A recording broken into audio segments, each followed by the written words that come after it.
Fait que bienvenue dans notre deuxième partie officielle du cours. Donc, première partie, c'était pour le front-end.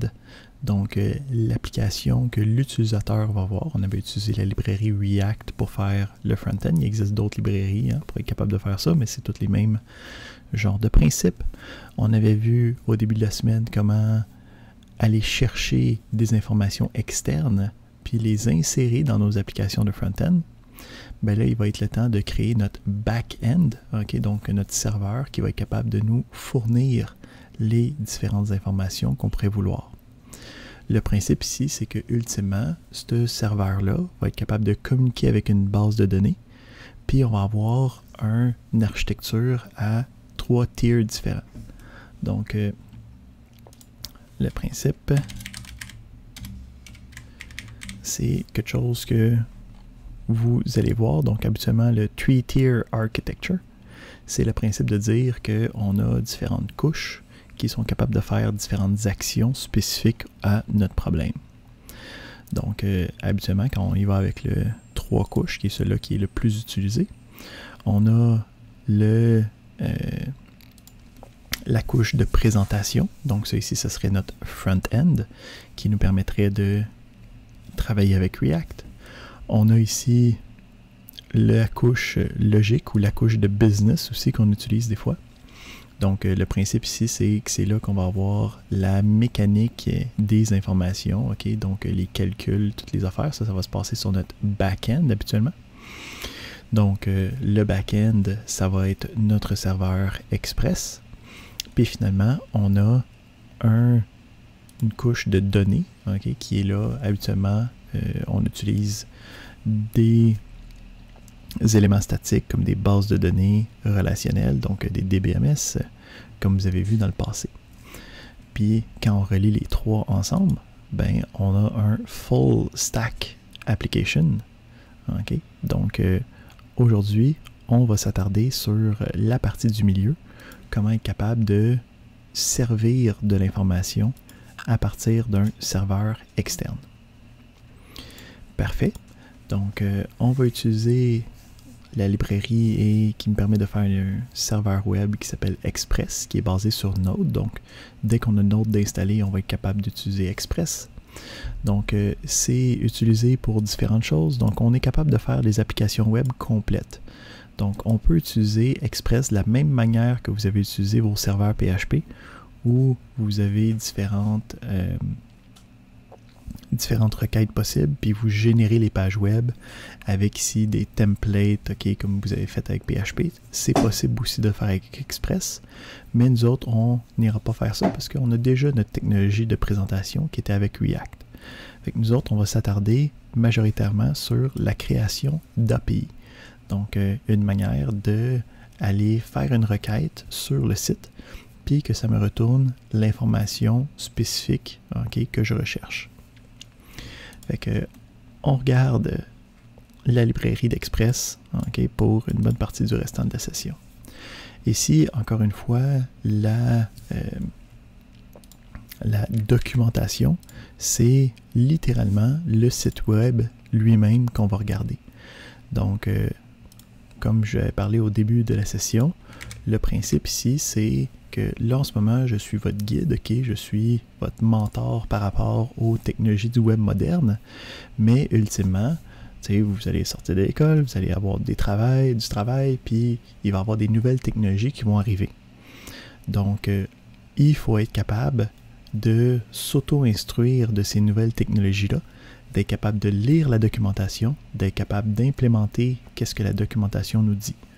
Donc, encore une fois, on va utiliser seulement la documentation officielle pour être capable d'apprendre l'utilisation de ce service-là, de cet outil-là.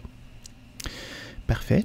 Donc, si on regarde, là, ici, on a les petits menus, mais quand vous l'avez à taille pleine, là, il y a les menus plus larges. Là. Mais nous autres, on va l'avoir en plus petit parce qu'il faut se garder de la place pour notre code. Donc, si on regarde, on va commencer avec le principe d'installation. Puis on va voir en fait que c'est pas ça qu'on va ultimement utiliser, mais c'est le principe fondamental, c'est que c'est une librairie qui existe dans NPM. Donc comme React, on va être capable d'aller chercher la librairie, puis les autres librairies qu'on a utilisées, puis les insérer dans des projets. Donc, on peut la créer par nous-mêmes, mais comme React avait le Create React App, on a ici un Express Generator qui est disponible. Donc, le Express Generator va être un peu très semblable. Okay? Donc, NPX pour exécuter quelque chose, Express Generator pour dire qu'est-ce que je veux. Puis, ça va me créer une architecture de base sur Express. Ici, si on regarde les différentes options, il y a une option qui va nous être particulièrement qui va être voulue. Ça va être ici l'option No View Engine. Ben, en fait, l'option No View qui fait en sorte qu'on n'a pas de View Engine. Donc, comme je vous dis tantôt, Express est fait pour pour régler différents problèmes. Tu peux créer des applications web complètes. Puis, dans ce moment-là, tu vas avoir des template engine, des view engine qui vont décider comment est-ce que tu peux afficher les différentes pages, comment tu peux créer des pages avec du code à l'intérieur, comme vous avez fait en PHP. Nous autres, on ne fera pas ça du tout avec Express, fait qu'on n'en veut pas de view engine. Ça fait juste des fichiers de plus, des configurations de plus. Fait qu'on peut juste se donner l'option No View pour être capable d'éviter ça complètement. Fait que si on commence ça ici, on va regarder ça. Fait que je peux faire... Je me suis déjà mis dans un dossier quelconque. Le Express Generator va créer dans le dossier courant directement. Fait que j'ai pas besoin d'avoir d'autres options comme dans le NPX Create React App. Lui va juste domper ça dans le dossier courant. Fait que il y a beaucoup moins de librairies avec Express. Fait qu'on peut voir ici que ça s'est créé presque instantanément. Par contre, l'installation des librairies n'est pas faite automatiquement avec le Express Generator. Donc, ça va être important de exécuter le npm install pour être capable d'installer les différentes librairies. Encore une fois, c'est très rapide, il y en a beaucoup moins, mais il faut quand même le faire.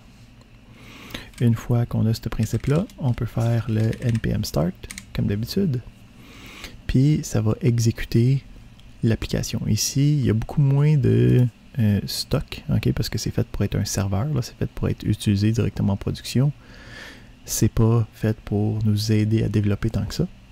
Donc, le principe ici, c'est que ça a exécuté un script de départ. Puis si on regarde ce script de départ-là, on peut aller regarder à l'intérieur puis voir que ça va se passer sur le port 3000. Fait que ici, on peut, à partir de là, tester notre lock, aller sur le port 3000 et à ce moment-là, on peut voir que j'ai reçu les différentes requêtes puis on peut voir qu'il a renvoyé des réponses. Ici, on va s'assurer d'avoir assez de place. C'est ici. Ok. Juste s'assurer d'avoir assez de place pour tout ça. Excellent. Donc, on a ici notre première application Express qui est disponible. Puis, qu'est-ce qui est intéressant, c'est si je m'en vais à une autre page, bon, je peux voir que ça n'a pas marché. Puis, je peux voir ici, par contre, que j'ai quand même le principe que j'ai reçu une requête pour aller voir sur le chemin d'URL Allo, qu'on va appeler une route quand on travaille avec Express puis dans le développement web. Donc, la route Allo a causé un 404 parce qu'on ne l'avait juste pas. Excellent. Donc, on a été capable de voir le principe fondamental d'Express. On a été capable de le partir. Voyons voir maintenant le code à l'intérieur qui va nous permettre de travailler avec tout ça. Donc, dans le code par défaut, okay, il y a une couple d'affaires qui peut porter à confusion, surtout au début. Fait qu'on va trancher un peu dans le gras du code de départ. Fait que, particulièrement, les deux use ici de la fin, nous autres, on va remplacer ça par notre propre implémentation. Fait qu'on va aller regarder ici juste le Hello World, voir la partie qui nous travaille le plus. Donc, le principe, c'est qu'on va loader la librairie d'Express dans notre programme. Donc, on avait parlé que le require, c'était quelque chose qui existe dans Node.js pour loader les librairies. Hein? Nous autres, dans React, on avait le import from, mais ça, c'est de la nouvelle syntaxe. Fait qu'on peut avoir le require pour loader des librairies. Donc, ça me load la librairie d'Express. À partir de là, je vais invoquer le constructeur de la librairie, puis ça va me donner une instance de l'application. Donc, l'instance de l'application, c'est avec elle qu'on va communiquer, c'est avec elle qu'on va transiger pour tout créer, qu'est-ce qu'on a besoin dans notre projet. Après ça, tu peux voir des parties que nous, on n'a pas besoin de toucher parce qu'ils ont été créés automatiquement par le squelette, là, mais on peut créer le port, puis on peut partir l'application automatiquement. Okay? Nous, ce qui va nous intéresser, c'est en fait cette partie-là du milieu. Puis c'est ça le code que nous, on va écrire. Donc, il va falloir définir différentes routes possibles. Okay? Donc, des liens qu'on peut utiliser dans notre application. Puis, on va déterminer qu'est-ce qui va se passer quand quelqu'un essaye d'accéder à ce lien-là. Donc, si je prends ça, puis je l'insère dans mon application, ici, autre point extrêmement important du fait que c'est une application de production, pas une application de développement, il n'y a pas de rafraîchissement automatique de l'exécutable. Donc, c'est très important à chaque fois que je fais une modification de repartir mon serveur pour être capable d'avoir la dernière version possible. Fait que si je retourne ici, puis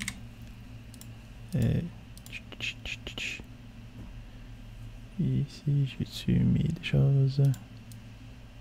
Ça, c'est correct. Ça, c'est correct.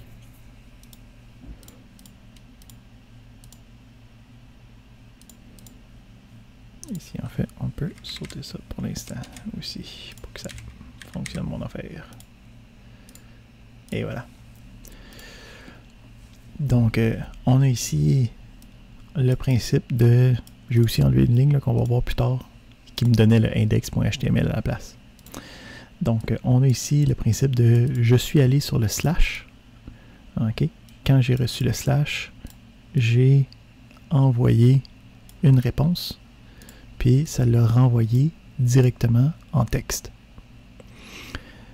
On va parler un petit peu dans quelques instants de qu'est-ce qui est écrit là-dedans, comment est-ce que ça fonctionne.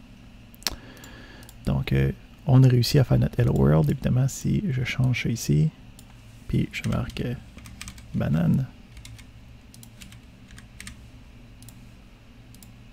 on peut voir ici que c'est bien, c'est effectivement ce code-là qui affiche ce code-là. Parfait. Fait que on a regardé ici, on a vu, là ce qu'on va aller voir, c'est le principe de routage de base. Donc ça, vraiment, ça va être la mécanique la plus importante qu'on va apprendre quand on va faire la gestion de notre application. Fait que on utilise toujours une instance qui s'appelle app. Okay, donc c'est une convention, tout le monde fait ça, comme ça on peut faire référence facilement à app.quelque chose, puis on sait que c'est l'instance qui vient avec. Fait que quand on travaille avec Express, puis qu'on veut travailler le routage, donc les différents liens d'URL, où c'est que ça mène, qu'est-ce que ça va avoir comme action derrière, on va avoir ici le app.la méthode HTTP, okay, en minuscule, donc on peut voir ici c'est app, c'est l'instance. La méthode, c'est la requête HTTP. Fait que quand ici j'ai fait le get, ben c'était pour les requêtes get. Donc ça veut dire qu'il y a aussi une version de post, de put, de delete, okay, pour différents types de requêtes. On a ensuite le chemin sur le serveur, donc c'est ce qu'on va appeler la route. Donc en gros, ça ici, ça indique où c'est que je me positionne pour aller le voir. Donc par défaut, hein, il y a un slash tout seul, c'est implicite. Ben si je disais allô ici, puis je repars mon serveur. Quand je vais juste sur le slash, juste sur le slash, ça ne marchera plus. Mais après ça, on va aller chercher le halo. Donc, avec le halo, on va être capable d'aller chercher le même banane de tantôt. Donc, on est capable de prendre le texte qui est à l'intérieur ici, puis de l'envoyer quelque part. Ensuite, on va avoir la partie importante qui est le handler. Donc, le handler, c'est un concept qu'on avait vu déjà en React.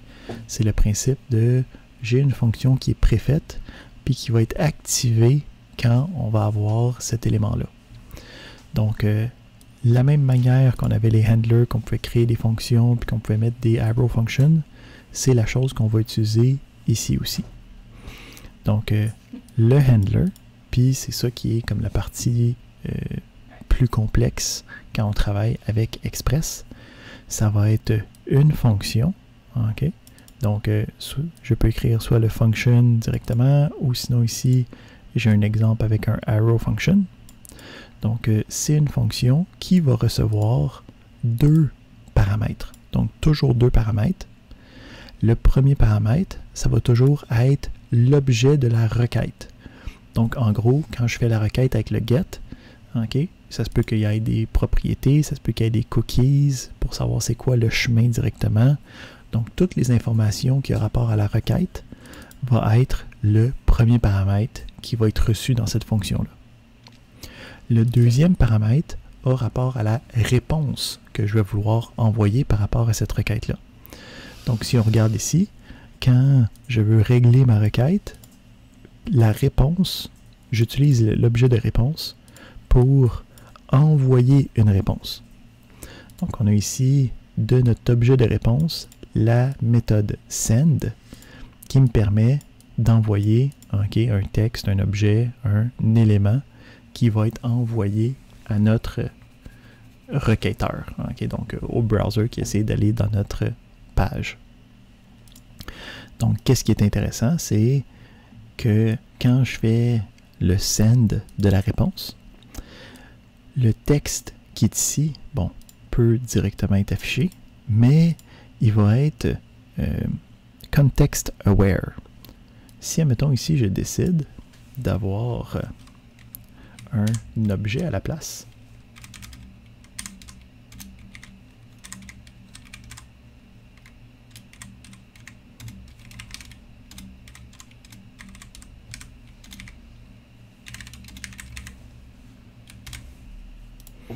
ok, donc j'ai changé ici qu'est-ce que le send allait envoyer.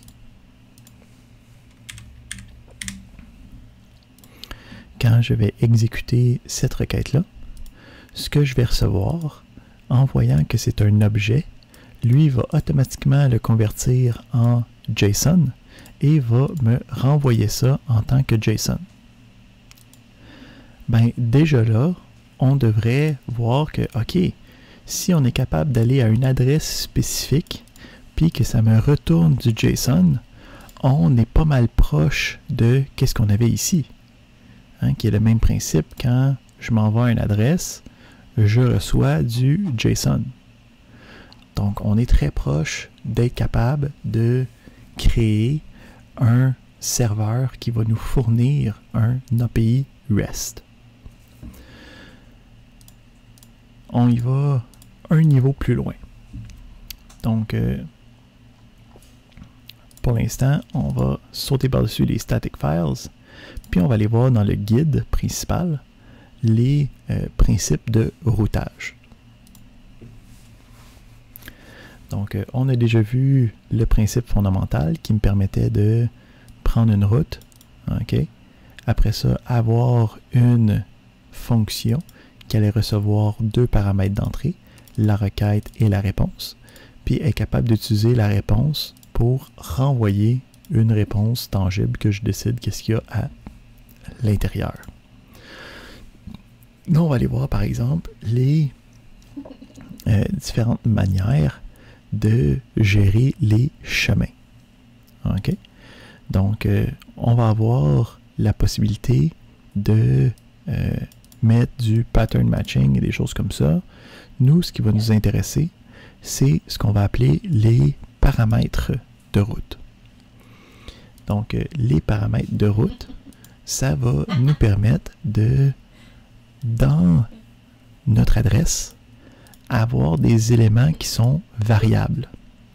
Donc, si on regarde qu'est-ce que ça nous donne, notre API qu'on avait, on avait vu qu'on avait des posts, puis là, on avait les centaines de posts, mais on avait vu que je peux rajouter un élément, puis aller indiquer un chiffre, puis qu'en prenant ce chiffre-là spécifique, ça allait nous apporter directement à la bonne information.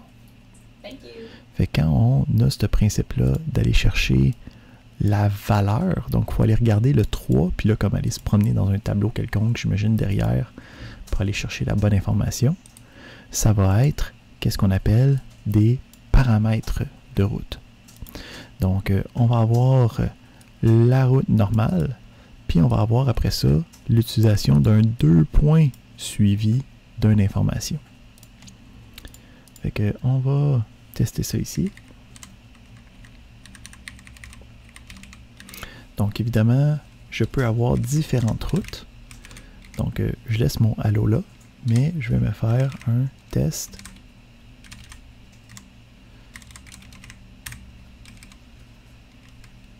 avec une route test, puis après ça, un paramètre patate.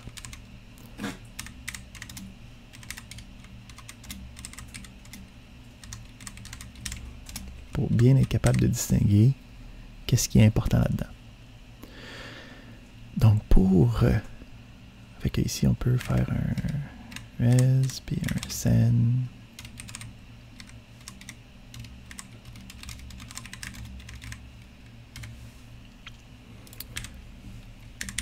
On rafraîchit notre petit serveur. On a encore le halo qui est tout aussi fonctionnel. Mais là, on va aller voir le test. Donc, test tout seul n'existe pas. C'est test suivi de quelque chose. OK? Fait que test suivi de quelque chose va nous faire afficher qu'on est effectivement dans cette règle-là, dans cette route-là. Puis ici, qu'est-ce qui est intéressant, c'est que je peux marquer n'importe quoi que je veux. OK? Puis on peut voir ici, les différentes requêtes sont bien interprétées. Il voit bien les différentes adresses que j'ai rentrées. Là, qu'est-ce qui est intéressant, c'est que je vais pouvoir prendre le contenu de cette adresse-là, okay, cette partie-là de l'adresse, et l'utiliser comme information dans la fonction, dans mon handler de ma route. Fait ici, on va se faire un gentil console log pour aller voir l'élément, la propriété params de notre requête initiale. Je repars mon serveur. Puis ici, en passant, puisqu'on est en train de créer un serveur, il n'y a pas de code qui roule dans mon browser en ce moment. Quand j'ai écrit le console log ici, ça va apparaître dans cette partie-là. OK? Donc ici, ce qu'on peut voir, c'est on a l'objet params qui contient notre paramètre en tant qu'objet JavaScript où le nom du paramètre est la clé et la valeur, c'est l'information que j'ai rentrée dans mon adresse. Donc, on peut ensuite utiliser ça pour gérer qu'est-ce qu'on veut faire avec. OK? Donc,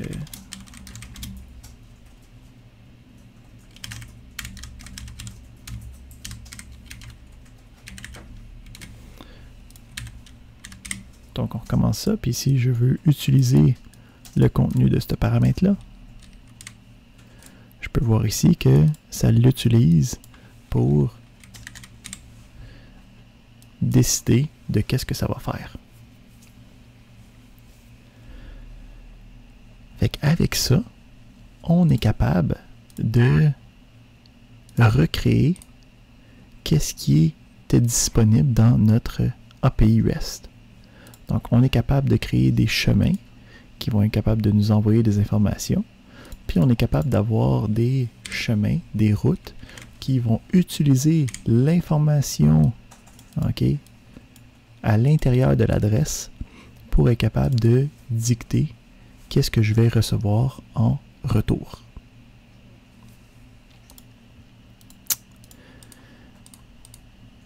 Excellent.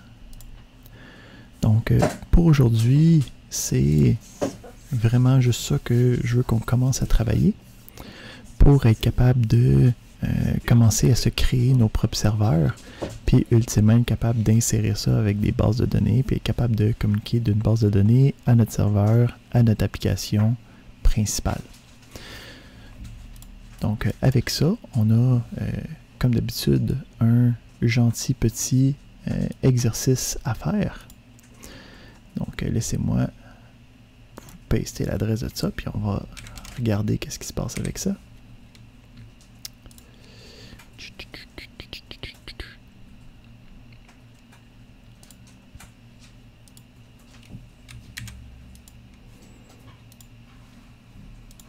Donc, exercice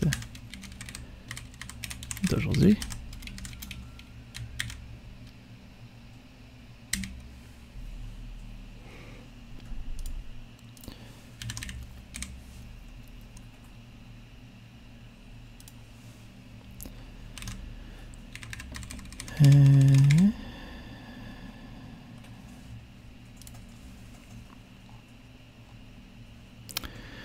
Donc, le but d'aujourd'hui, c'est de se créer un serveur Express qui est capable de créer un API REST.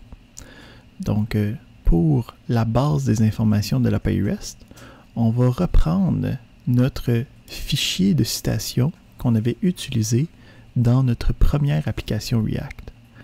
Donc, on avait le quotes.json, qui était un fichier avec des quotes puis des auteurs à l'intérieur.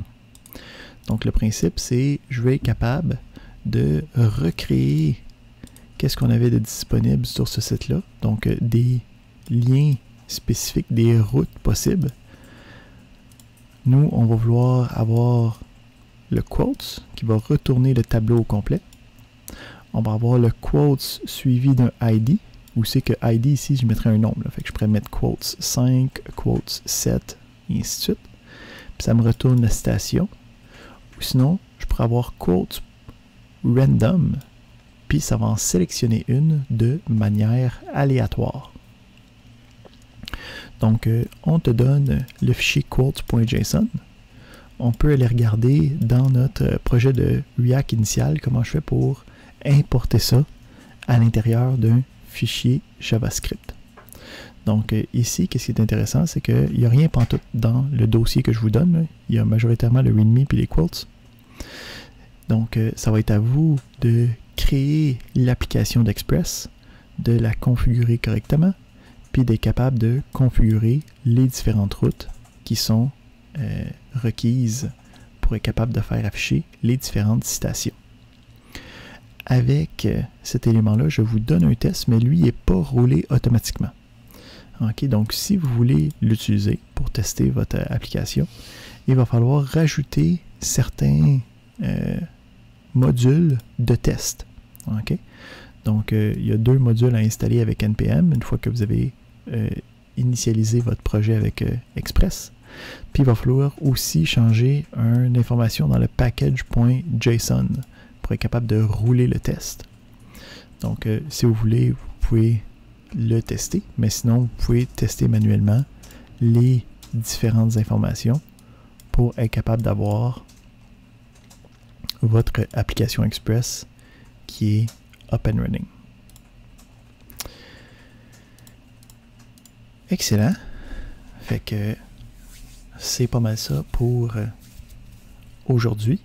Donc, on commence tranquillement avec Express. On va aller voir toutes les possibilités derrière, mais déjà là, on est capable de faire comme 80% de ce qui est requis par rapport à une application qui va être capable de servir un API puis qui va être utilisable avec une application React. Excellent. Ça va-tu? Ben, moi, je dirais non, ça va pas parce que, ouais, ça va pas.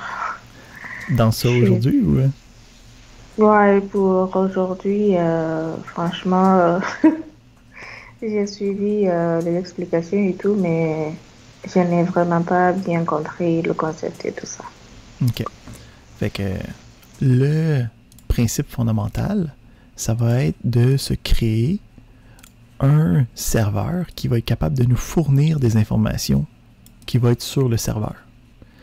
Comme ça, notre application React, la problématique de notre application React, c'est que quand tu rafraîchissais l'information, tout disparaissait. OK?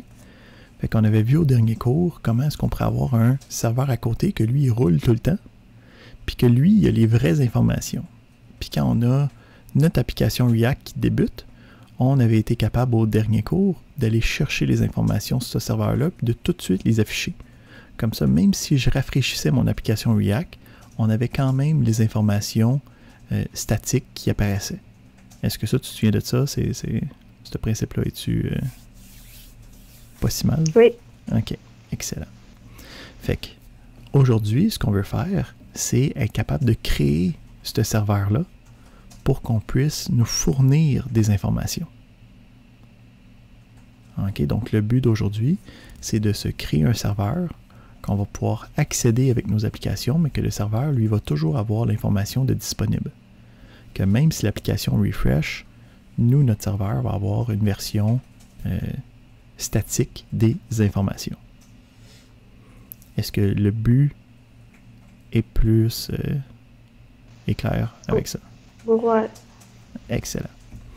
Donc, pour être capable de faire ça, on utilise l'application d'Express, OK, qui me permet d'avoir des routes. Puis, à partir des routes, je vais pouvoir aller chercher des informations. OK, fait que mettons ici, si on se donne un petit exemple.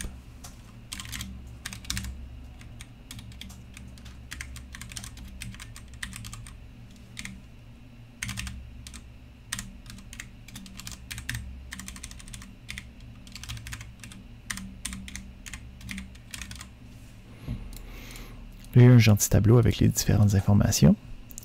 Puis, je veux être capable d'aller chercher le nom à partir d'une information du lien. Fait qu'ici, je pourrais marquer « Allô ». Puis, notre paramètre, je pourrais l'utiliser pour aller chercher une information spécifique dans ce tableau-là. Fait qu'ici, je pourrais marquer « Names ».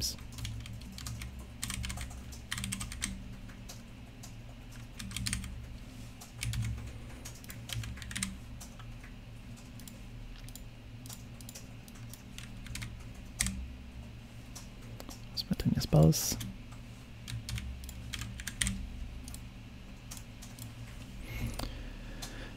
Fait ici, si on regarde qu'est-ce qui vient de se passer, on a une information qui est dans notre serveur, puis on est capable d'utiliser l'adresse du serveur pour envoyer des informations spécifiques pour être capable d'aller chercher cette information-là, puis aller envoyer une réponse par rapport à la liste d'informations qui est dans mon serveur. Fait que ça veut dire que je peux faire test 0, test 1, test 2, puis ça va me donner différentes informations. Est-ce que cette partie-là, c'est... Oui, j'ai compris comment on a obtenu les noms. C'est que c'est en changeant comme l'indice Exact. dans le tableau. Mais ce que je veux savoir, parce que je vois reg, param, patate.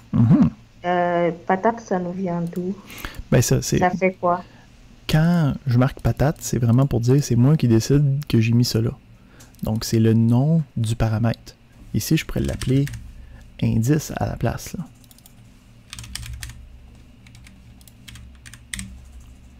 OK. Puis, Fait que... Vas-y. Si j'ai bien compris, patate, en fait, c'est ce qui nous permet d'aller chercher l'indice qu'on veut. Exactement.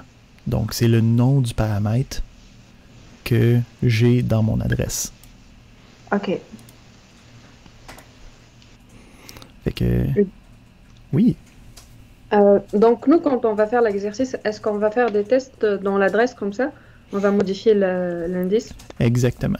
Fait que le principe, c'est que vous devriez être capable de faire votre 127.0.0.1/3000/quotes, qui devrait te retourner le tableau. Puis si tu fais /quotes/3, ça devrait te retourner le troisième quote. OK, ouais. Est-ce que, par exemple, quand on a mis app.get test indice, est-ce qu'on peut faire test slash autre chose, après on met l'indice? Donc, totalement.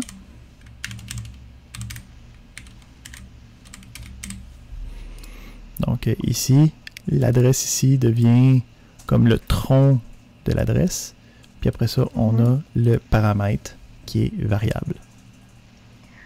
D'accord. Donc, test, c'est comme le fichier qu'on... C'est le chemin initial duquel on va être capable d'aller chercher l'information. Si je ne marque pas les bonnes choses ici, il ne sera pas capable de le trouver, là. Okay, donc ici, j'ai juste banane tout seul. Puis quand il essaie de trouver la route pour banane 2, il est comme moi, j'ai juste soit allo, soit test banane quelque chose. Banane 2, il n'est pas dans ces patterns-là. Donc, test, c'est ça qu'on a créé quand on était en train de créer notre serveur avec Express. Exact. Le serveur Express, on l'a appelé test. Ben, la route, on l'a appelé test. Ici, je peux marquer qu'est-ce que je veux encore une fois, là. Donc, le nom de la route, c'est juste le nom de l'URL que tu veux utiliser. Donc, je peux l'appeler API ici. Puis, OK. Fait quand que je change... c'est à partir... Vas-y. Je veux dire, c'est à partir de cette partie app.get, c'est là qu'on a spécifié le chemin. C'est pas en créant l'application Express. Non, c'est ça. C'est vraiment juste les routes qui décident qu'est-ce que je suis capable d'écrire. OK. D'accord. Bon. C'est mieux? C'est mieux parce que je suis à 50% maintenant. Avant, j'étais à 1%. C'est correct, merci. Excellent.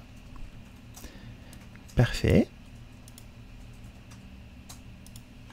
Fait qu'on va arrêter notre gentil enregistrement pour l'instant. Si vous n'avez pas terminé le